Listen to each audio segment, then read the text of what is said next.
the first golden rule is that you need to spend less money than what you actually make. This is the boring but most important one from a strategy perspective. But the fifth point that I go through would probably be the most important one. So spend less money than what you make. Spend less money than what you make. You're making 35 grand a year, spend less than that. You're making 500 grand a year, spend less than that. So whatever you net each year after tax, you got to spend less money than that. And if you're like, but I can't because my expenses, cut your expenses. Get over it. This is where the overlap is going to be into other points. But the general rule of thumb, which is so obvious. So why do so many people live paycheck to paycheck? Because they live beyond their means. Why would someone live beyond their means? Because it causes a lot of living paycheck to paycheck sounds stressful. Actually, haven't really done that much in my entire life, lived paycheck to paycheck. Most of my life I've been fine financially. And I haven't been very smart with my money until the last probably 3 to 5 years. And it's been escalating in terms of my approach is getting significantly more powerful over time. But just spend less than what you make. I'm going to keep saying it. You're just like, oh, duh, give me some more exciting information than that, Brian. Well, this is step one. We've got more, but don't learn to try to run before you can walk. Are you spending less than you're making? Are you saving money? And if you have to adjust your lifestyle to be able to spend less money than what you make. And most people don't. Most people, this is why so much of the country, of Western countries, the people that live in Western countries are in debt. Most people, so many people are living paycheck to paycheck. It's not that hard. We get the richest countries in the world, the Western world, financially. US, Canada, Norway, Sweden, Australia, aspects of, there's so much wealth out there. Why are there so many people living paycheck to paycheck? Gary Vee talks about this all the time.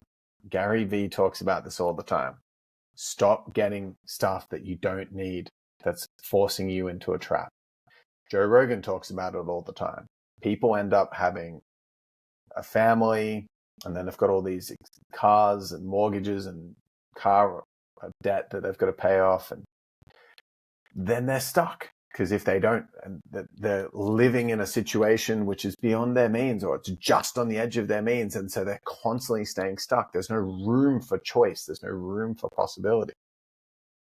So for me, my choice, because I have a choice, my choice of what I choose to spend my money on is based more about my desire for freedom than it is luxury or status. So I'm transitioning to the second point here. To summarize point number one, you want to become financially free, you need to save money. You want to save money, you need to get in the habit of saving money. I heard this a million times over in the past.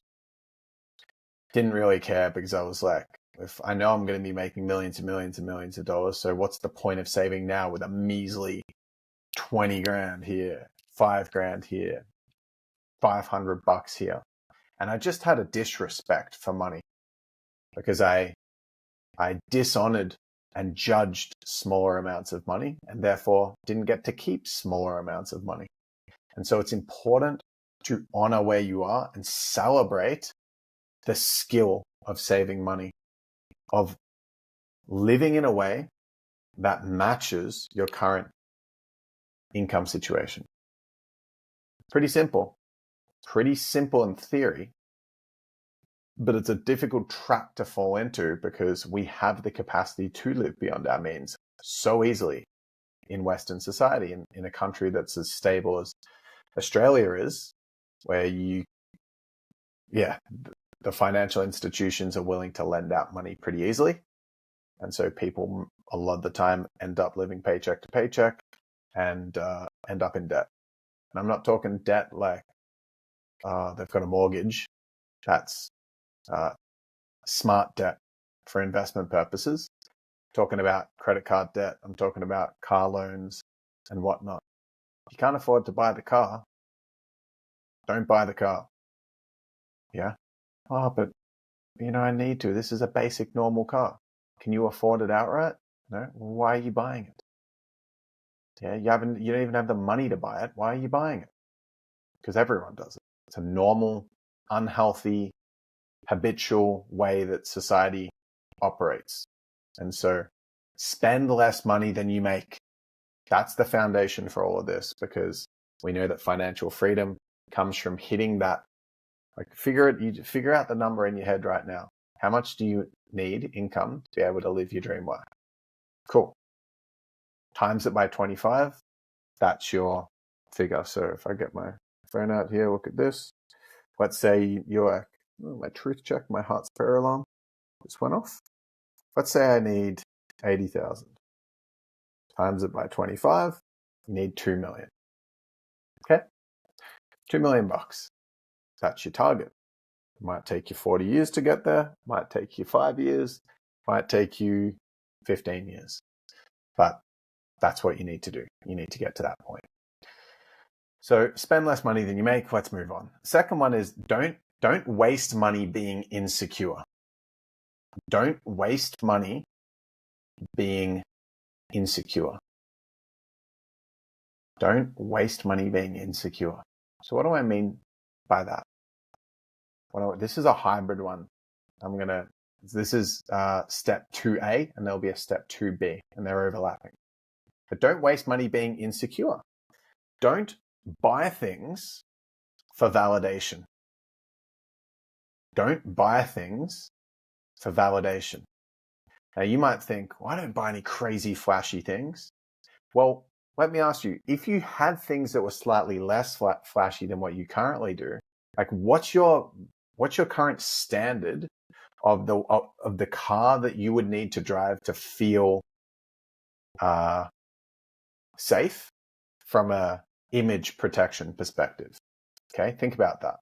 What's the bare minimum? Would you be okay driving like an $800 bomb car that was made in 1995? Yeah, it still runs, get you from A to B. It's not going to be the most reliable thing, but it'll still do the job. You spend like $800 on that car. Would you feel comfortable driving that, or would you be embarrassed if you were seen driving that around by your friends, by your family, just by society? How would you feel? How would you honestly feel? Okay. What about a $3,000 car? Yeah, pretty old. Maybe like a 2005 model, cheaper hatchback, or a car that's broken down, it's got lots of kilometers on it. Would you feel comfortable driving that around, or would you be embarrassed? Where's the point for you in driving that car that would make you feel embarrassed? Because it's not about you have to drive the most embarrassing thing, you have to wear the most embarrassing clothes, you have to live in the most embarrassing house in an embarrassing neighborhood, because that's all subjective. I'm not saying you should go to the lowest, but it's interesting just to see what your kind of standards are, so to speak, and what you feel comfortable in or what you'd feel insecure with. Because we all have kind of minimum standards with it. And some people need to shift theirs.